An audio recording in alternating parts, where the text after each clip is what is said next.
dans les ombres de l'histoire, se cachent des secrets capables de secouer les fondements même de la foi. Mes chers chercheurs de la vérité, je m'adresse à vous aujourd'hui depuis les profondeurs d'une archive secrète, entourée de textes.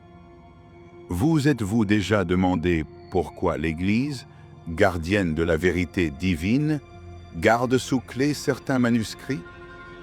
Quelles révélations peuvent être si dangereuses qu'elles méritent d'être effacées de l'histoire? Aujourd'hui, mes amis, nous allons pénétrer dans un labyrinthe. Des textes interdits qui ont survécu à des siècles de suppression, portant en eux des secrets capables de réécrire tout. Mais je vous préviens, une fois que vous aurez franchi ce seuil, votre perception de la foi ne sera plus. Êtes-vous prêt à découvrir pourquoi le Vatican a gardé ces textes cachés pendant des millénaires? À confronter des vérités. Des vérités qui défient la doctrine établie et qui révèlent une histoire de l'Église que peu de gens osent raconter. Accompagnez-moi dans ce voyage à travers les évangiles apocryphes, les enseignements secrets de Jésus et les manœuvres des sociétés secrètes. Ensemble, nous percerons le sombre secret que la hiérarchie ecclésiastique a jalousement gardé. La vérité est sur le point d'être révélée. Et rappelez-vous, le savoir est un pouvoir, mais il peut aussi être dangereux. Êtes-vous prêt à tout risquer pour la vérité? Au fil des siècles, l'Église a été la gardienne de la foi, la protectrice des vérités sacrées. Mais, mes chers chercheurs, vous êtes-vous déjà demandé quelles vérités ont été jugées trop dangereuses pour être révélées? Nous nous trouvons maintenant au début du christianisme. Nous sommes en l'année 325 après J.C. et l'empereur Constantin a convoqué le concile de Nicée. Cet événement historique ne définira pas seulement la doctrine chrétienne, mais scellera également le destin de nombreux textes considérés comme hérétiques. Imaginez la scène. Des évêques et des leaders religieux débattent. Mais derrière ces discussions théologiques se cache une lutte de pouvoir qui déterminera l'avenir de la foi chrétienne. Parmi les textes qui ont été exclus du canon se trouvent les fameux évangiles apocryphes. Ces écrits, supposément rédigés par des apôtres et des disciples proches de Jésus, contiennent des enseignements et des récits qui diffèrent considérablement de la narration officielle.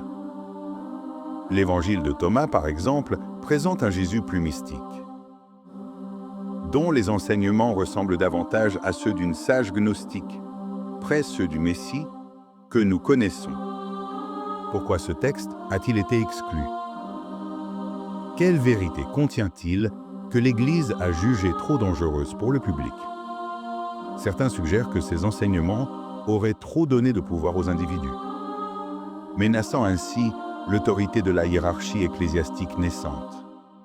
Mais les évangiles apocryphes ne sont que la partie émergée de l'iceberg. Des textes comme l'Apocalypse de Pierre et l'Évangile de Marie-Madeleine offrent des visions radicalement différentes de l'au-delà et du rôle des femmes. Dans l'Église primitive, la suppression de ces textes n'a pas été un acte isolé. Au cours de l'histoire, nous avons vu comment l'Église a lutté pour maintenir le contrôle sur la narration chrétienne, depuis la destruction de bibliothèques dans l'Antiquité jusqu'à la création de l'Index Librorum Prohibitorum au Moyen Âge. Le modèle est clair, contrôler le savoir, c'est contrôler la foi. Mais, mes chers chercheurs de la vérité, nous devons nous interroger. Pourquoi tant d'efforts pour cacher ces textes? Quelles révélations contiennent-ils qui pourraient secouer les fondements même de la foi chrétienne? À mesure que nous plongeons dans ce labyrinthe de secrets et de conspirations, rappelez-vous que la vérité se cache souvent dans les ombres, en dehors de l'histoire officielle, et c'est là que nous devons chercher. Préparez-vous, car nous sommes sur le point d'ouvrir une porte qui est restée fermée pendant des siècles. Ce que nous trouverons de l'autre côté pourrait changer à jamais notre compréhension du christianisme et de l'histoire. Mes chers chercheurs de la vérité, nous avons franchi le seuil de monde de connaissances interdites. Préparez-vous à plonger dans les eaux troubles des textes apocryphes, ou des vérités cachées menace de secouer les fondements de notre foi. Commençons notre voyage avec l'Évangile de Thomas. Un texte que l'Église a gardé dans l'ombre pendant des siècles. Découvert en 1945 à Nag Hammadi, en Égypte, cet évangile ne raconte pas la vie de Jésus, mais présente une collection de 114 paroles attribuées à lui. Mais qu'est-ce qui rend ce texte si controversé? Écoutez attentivement. Jésus dit, « Si tu fais sortir ce qui est en toi, ce que tu en sortiras te sauvera. Si tu ne fais pas sortir ce qui est en toi, ce que tu ne sortiras pas te détruira. » Ce passage suggère une voie de salut interne, une idée qui entre en conflit direct avec la doctrine de l'Église. Mais il y a plus. L'Évangile de Thomas défie également les hiérarchies établies. Dans le verset 114, nous lisons / appliqué minuscus. Simon Pedro leur dit que Marie nous laisse, car les femmes ne sont pas dignes de la vie. Jésus répondit, « Regardez, je vais la guider pour qu'elle devienne un homme, afin qu'elle devienne aussi un esprit vivant. Car toute femme qui se fait homme entrera dans le royaume des cieux. » Ce passage a été interprété de différentes manières. Mais beaucoup y voient un défi direct à la structure patriarcale que l'Église adopterait plus tard.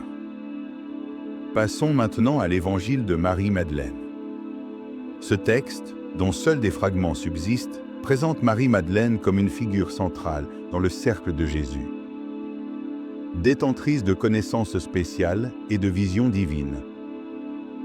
Dans un passage révélateur, nous lisons « Pierre dit à Marie, « Sûr, nous savons que le Sauveur t'aimait plus que les autres femmes. Dis-nous les paroles du Sauveur que tu te souviens, celles que tu connais et que nous ne savons pas, que nous n'avons pas entendues. » Ce fragment suggère non seulement que Marie-Madeleine avait un statut élevé parmi les disciples, mais qu'elle possédait des enseignements secrets de Jésus. Pouvez-vous imaginer comment cette révélation aurait pu altérer la structure du pouvoir dans l'Église primitive? Mais les révélations ne s'arrêtent pas là. L'Apocalypse de Pierre, un autre texte d'Apocryphe, offre une vision de l'au-delà qui diffère radicalement de la doctrine officielle. Dans ce texte, Pierre reçoit une vision de l'enfer et du paradis. Mais avec un twist surprenant.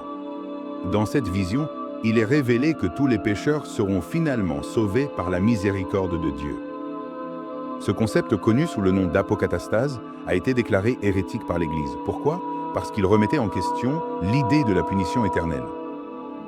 Et, par conséquent, l'un des principaux mécanismes de contrôle de l'Église.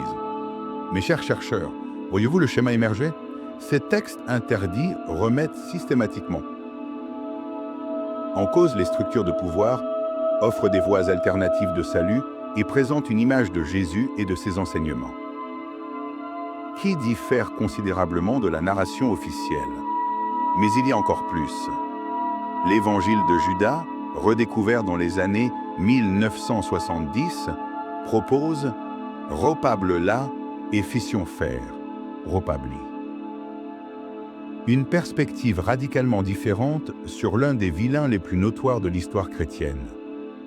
Dans ce texte, Judas n'est pas un traître, mais le disciple le plus loyal de Jésus, le seul capable de comprendre et d'accomplir la véritable mission du Christ.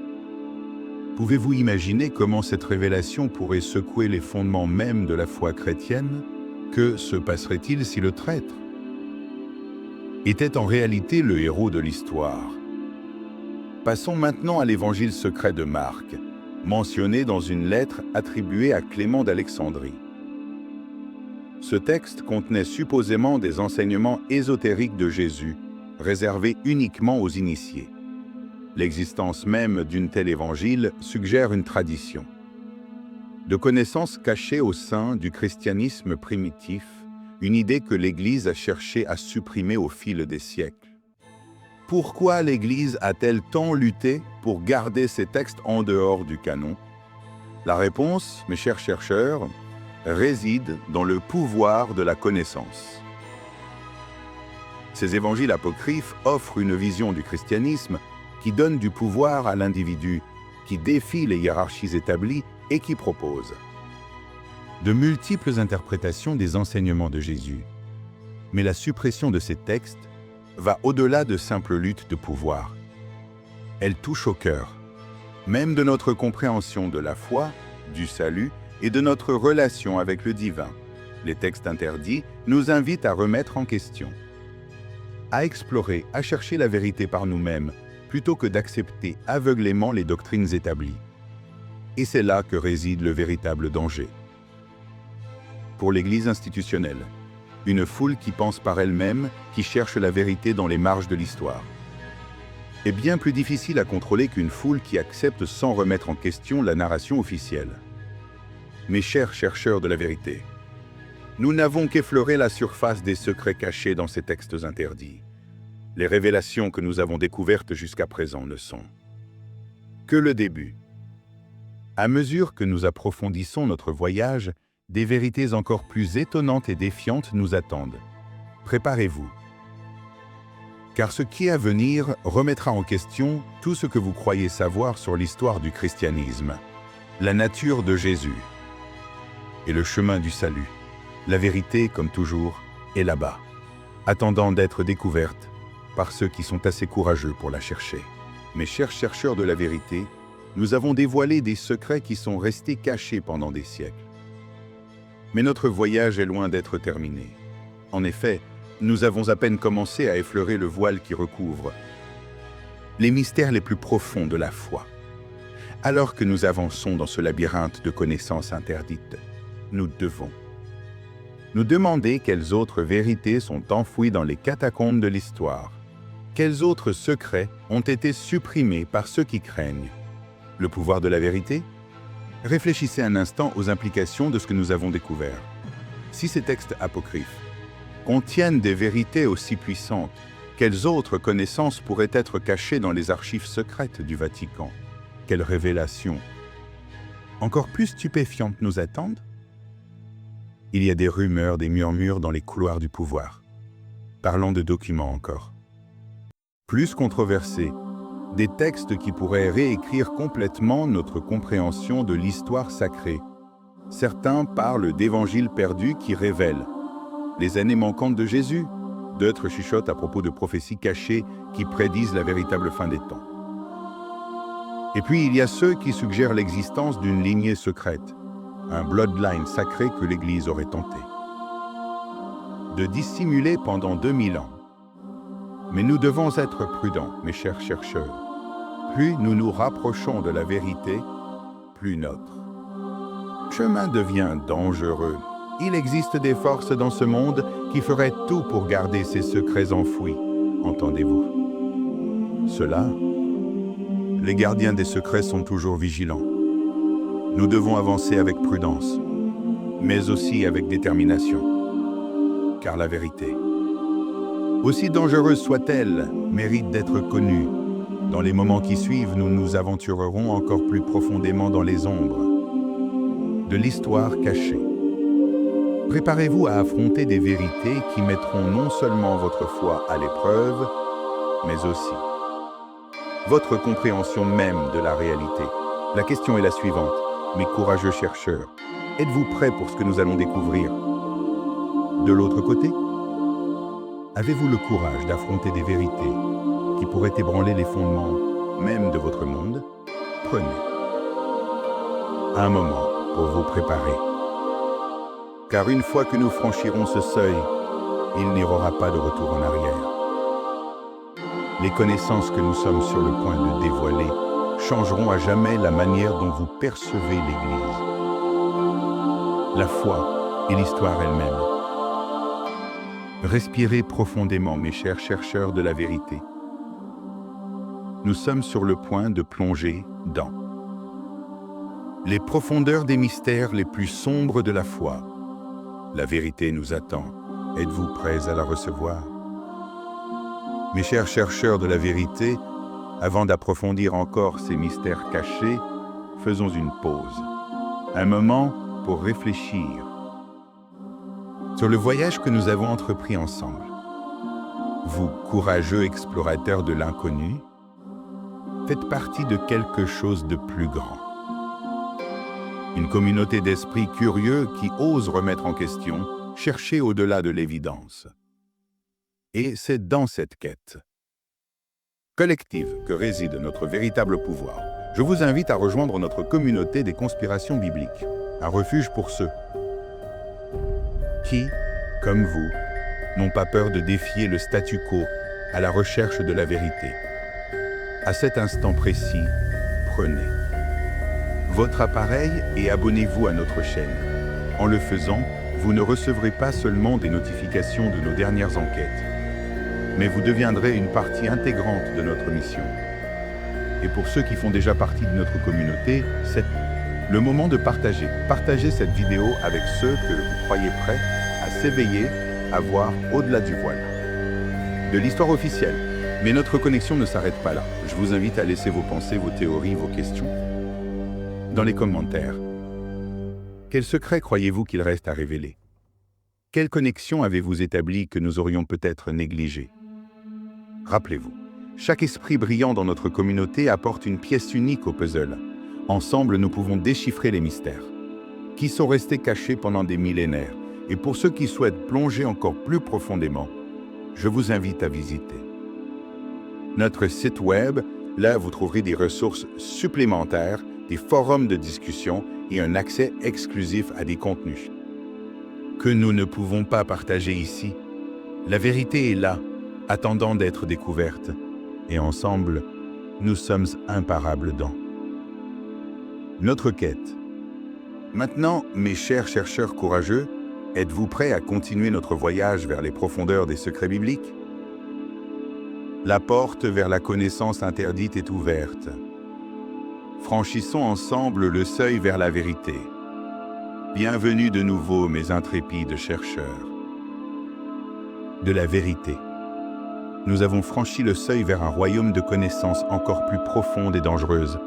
Préparez-vous, car ce que nous allons révéler va défier tout ce que vous croyez savoir sur l'Église et ses secrets les plus sombres. Commençons notre exploration plus profonde avec une énigme qui intrigue les érudits depuis des siècles. La mystérieuse figure de Marie-Madeleine. Les textes interdits que nous avons découverts jettent une lumière totalement nouvelle sur son rôle dans l'histoire chrétienne. L'Évangile de Philippe, un autre texte gnostique trouvé à Nag Hammadi, nous offre une perspective surprenante. Écoutez attentivement. Et la compagne du Sauveur était Marie-Madeleine.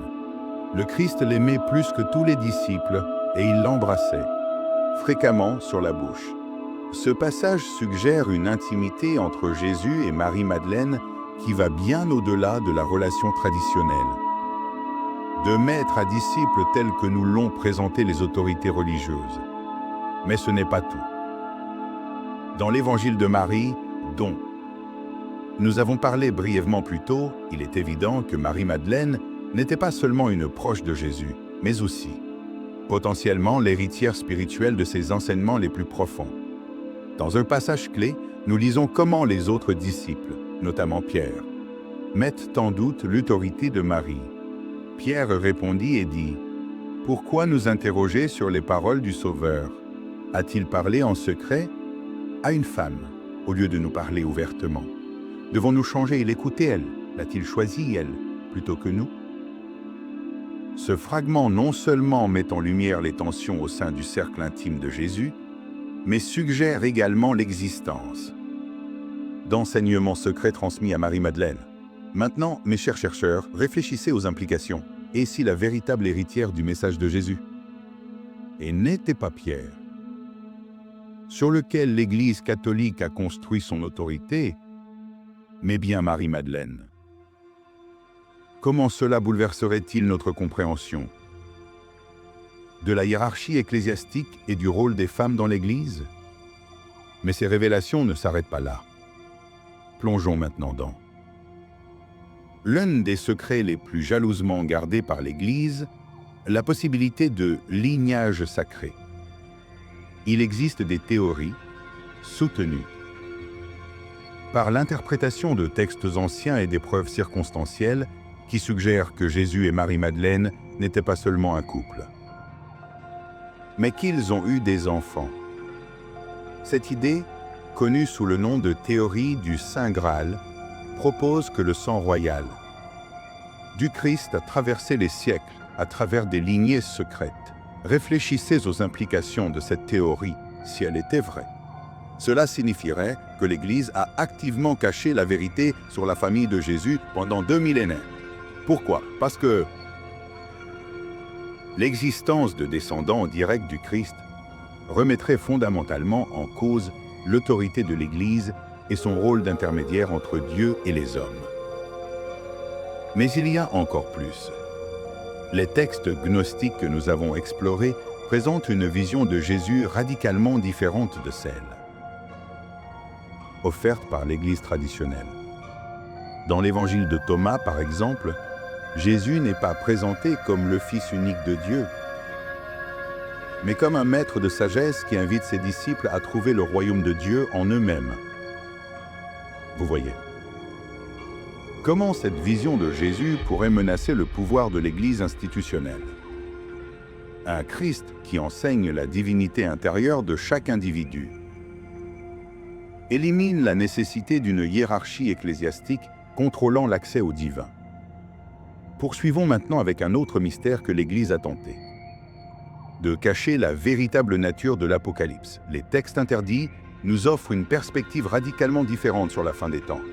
L'Apocalypse de Pierre, dont nous avons parlé brièvement, non seulement présente une vision différente de l'enfer, mais suggère également que le salut final est universel. Cette idée, connue sous le nom d'apocatastase, propose que même les pécheurs les plus endurcis seront un jour rachetés. Pensez aux implications de cette révélation si le salut est universel et éventuel. Quel sens aurait le concept de jugement dernier? Que devient l'idée de l'enfer éternel, l'un des outils les plus puissants de l'Église, pour maintenir le contrôle sur ses fidèles? Mais il y a encore plus. Certains textes gnostiques suggèrent que le véritable apocalypse n'est pas un événement futur, mais une transformation interne, un éveil spirituel que chaque individu doit expérimenter. Cette interprétation défie complètement la narration de l'Église sur le jugement dernier et le retour du Christ. Chers chercheurs de la vérité, voyez-vous. Comment ces révélations ébranlent les fondements mêmes de la doctrine chrétienne traditionnelle? Chacune de ces idées interdites représente une menace directe au pouvoir et à l'autorité de l'Église institutionnelle. Mais d'autres secrets restent à découvrir. Parlons maintenant des sociétés secrètes. À l'intérieur de l'Église, des groupes qui ont travaillé dans l'ombre pour préserver ces connaissances interdites. Des Templiers aux Rose-Croix, en passant par des factions secrètes au sein même du Vatican, il existe des groupes qui ont consacré des siècles à protéger et transmettre ces vérités cachées. Ces gardiens des secrets ont laissé des indices. Tout au long de l'histoire, dans l'architecture des grandes cathédrales, dans les œuvres d'art de la Renaissance et même dans la littérature et la musique, on peut trouver des symboles et des codes pointant vers ces vérités supprimées. Mes courageux chercheurs, nous avons déchiffré des secrets qui sont restés cachés pendant des millénaires. Nous avons défié le récit officiel et osé remettre en question l'inquestionnable. Mais rappelez-vous, avec cette connaissance vient une grande responsabilité. La vérité que nous avons découverte a le pouvoir de transformer non seulement notre compréhension de l'histoire chrétienne, mais aussi notre perception de la spiritualité et de notre place dans le cosmos. Êtes-vous prêts pour les conséquences de ces révélations? Mes chers chercheurs de la vérité, nous avons traversé ensemble un labyrinthe de secrets et de révélations. Maintenant, il est temps de lever les yeux et de contempler le panorama plus large qui se déploie devant nous. Que signifient réellement toutes ces vérités cachées que nous avons déterrées? Tout d'abord, nous devons reconnaître que ces révélations ne concernent pas simplement des faits historiques ou des doctrines religieuses. Elles sont un miroir qui reflète la nature, même de la vérité, du pouvoir et de la spiritualité humaine. Considérons la figure de Marie-Madeleine et les enseignements gnostiques que nous avons découverts. Au-delà des détails historiques, ces révélations nous invitent à remettre en question fondamentalement notre relation avec le divin. La divinité est-elle quelque chose d'extérieur à nous, contrôlé par une hiérarchie ecclésiastique? Ou est-elle une étincelle qui réside en chaque être humain? Cette perspective gnostique qui suggère que chacun de nous a un accès direct au divin n'est pas seulement un défi à l'autorité de l'Église, c'est une invitation à une révolution spirituelle personnelle. Elle nous défie de chercher la vérité et l'élimination en nous-mêmes, plutôt que de dépendre uniquement de sources extérieures. Maintenant, réfléchissons aux implications du possible lignage sacré de Jésus. Au-delà de la controverse historique, cette idée nous oblige à reconsidérer la nature même du sacré. Si Jésus a eu des descendants, cela ne suggère-t-il pas que le divin et l'humain ne sont pas aussi séparés que l'on nous a fait croire?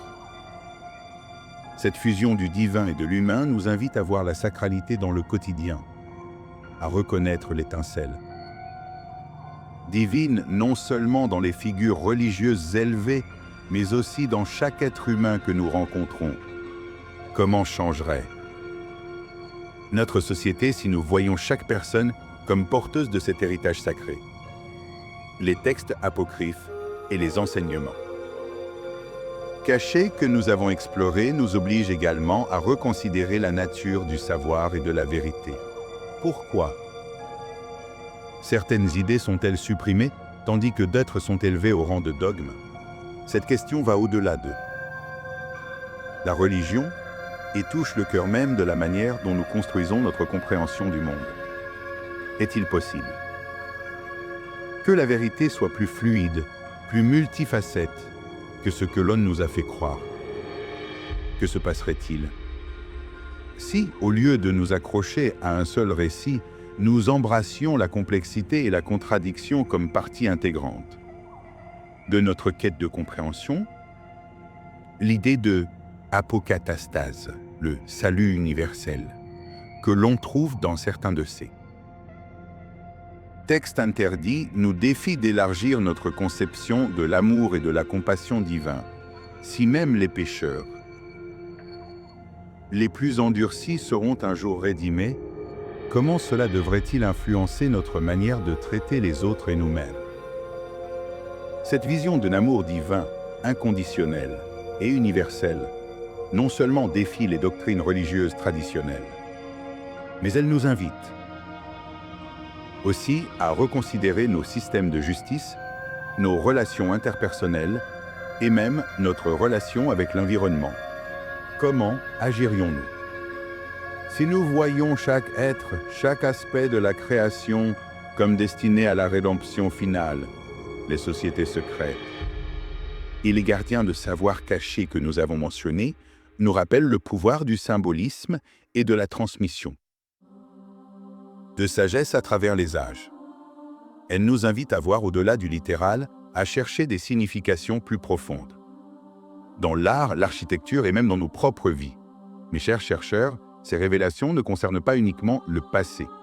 Elles sont un appel à l'éveil, à la remise en question, à la recherche d'une compréhension plus profonde de notre réalité. Elles nous défient d'être des archéologues de la vérité, creusant non seulement dans des textes anciens, mais aussi dans les profondeurs de nos propres âmes. À la fin, peut-être que le plus grand mystère n'est pas ce qui est caché dans les archives secrètes du Vatican, mais ce qui est caché en chacun de nous. La véritable conspiration pourrait être la tentative de nous maintenir endormis, de nous empêcher de reconnaître notre propre potentiel divin. Ainsi, je vous le demande, mais courageux chercheurs, êtes-vous prêts à aller au-delà de l'intellect Êtes-vous prêt à permettre à ces vérités de transformer non seulement votre compréhension du monde, mais aussi votre manière d'être et de vivre en lui? Rappelez-vous, la véritable illumination ne vient pas seulement de la découverte de secrets cachés, mais de l'intégration de ces vérités dans nos vies, de les permettre de nous transformer et de nous élever. Le véritable voyage, mes chers amis, ne fait que commencer. Mes chers chercheurs de vérité, nous avons parcouru ensemble un chemin semé de révélations étonnantes et de vérités cachées. Maintenant, il est temps de regarder à l'intérieur et de nous demander: comment pouvons-nous appliquer cette connaissance dans notre vie quotidienne? Comment ces vérités peuvent-elles nous transformer? Tout d'abord, considérons la révélation sur Marie-Madeleine et le rôle des femmes dans les origines du christianisme. Cette vérité nous invite à réfléchir sur nos propres vies. Où, dans notre monde, continuons-nous à faire taire des voix importantes? Comment pouvons-nous honorer et élever les voix marginalisées dans nos communautés, nos lieux de travail, nos familles? Je vous défie cette semaine de chercher activement à écouter et amplifier une voix qui serait normalement ignorée. Cela pourrait être un collègue timide, un membre de la famille oublié, ou un membre marginalisé de votre communauté. Observez comment ce simple acte peut changer les dynamiques et révéler une sagesse cachée. Maintenant, réfléchissons à l'idée gnostique de la divinité intérieure. Cette vérité nous défie de reconnaître notre propre étincelle divine. Je vous invite à chaque matin, avant de commencer votre journée, à vous regarder dans le miroir et à vous dire: toi, je suis un porteur de lumière divine. Observez comment ce simple rituel commence à transformer votre perception de vous-même et vos interactions avec les autres. La possibilité d'un lignage sacré nous rappelle l'interconnexion de toute l'humanité. Cette semaine, essayez de voir chaque personne que vous rencontrez comme un porteur potentiel de cet héritage sacré. Comment cela change-t-il la manière dont vous interagissez avec le caissier du supermarché, le conducteur de bus, ou même avec ce membre de la famille difficile? Les enseignements cachés sur la nature du savoir nous invitent à remettre en question nos propres croyances. Je vous défie de choisir une croyance que vous avez sur vous-même ou sur le monde et de la remettre en question profondément. D'où vient cette croyance? Est-elle vraiment la vôtre ou l'avez-vous héritée sans jamais la remettre en question? Comment changerait votre vie si cette croyance n'était pas vraie? L'idée de l'apocatastase, le salut universel, nous invite à élargir notre compassion. Cette semaine, essayez de pratiquer le pardon radical. Choisissez quelqu'un qui vous a blessé ou déçu et envoyez-lui mentalement amour et compassion. Observez comment cet acte de pardon vous libère autant que l'autre personne. Le symbolisme et les codes cachés que nous avons découverts nous rappellent qu'il y a un sens profond dans ce qui semble être banal. Je vous invite cette semaine à prêter attention aux symboles et aux motifs dans votre vie quotidienne. Quels chiffres voyez-vous répéter? Quelles images ou animaux apparaissent dans vos rêves? Tenez un journal de ces symboles et réfléchissez à leur signification plus profonde. Enfin, le plus grand défi, devenir des archéologues de votre propre âme. Consacrez du temps chaque jour à une introspection profonde. Méditez, écrivez dans un journal ou asseyez-vous simplement en silence. Creusez dans les couches de votre être. Quelle vérité cachée découvrez-vous sur vous-même? Rappelez-vous, mes chers chercheurs, que le véritable pouvoir de ces révélations ne réside pas dans la connaissance intellectuelle, mais dans la manière dont nous les intégrons dans nos vies. Chaque jour est une occasion de vivre ces vérités, d'être des porteurs de lumière dans un monde qui semble souvent sombre. Mes chers chercheurs de la vérité, nous avons atteint la fin de notre voyage pour aujourd'hui, mais rappelez-vous que ce n'est que le début d'un chemin beaucoup plus long et profond.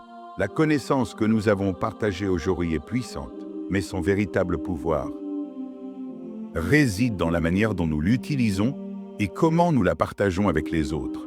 C'est pourquoi je vous invite à rejoindre notre communauté grandissante de chercheurs de vérité. En ce moment, si vous ne l'avez pas encore fait, je vous exhorte à vous abonner à notre chaîne.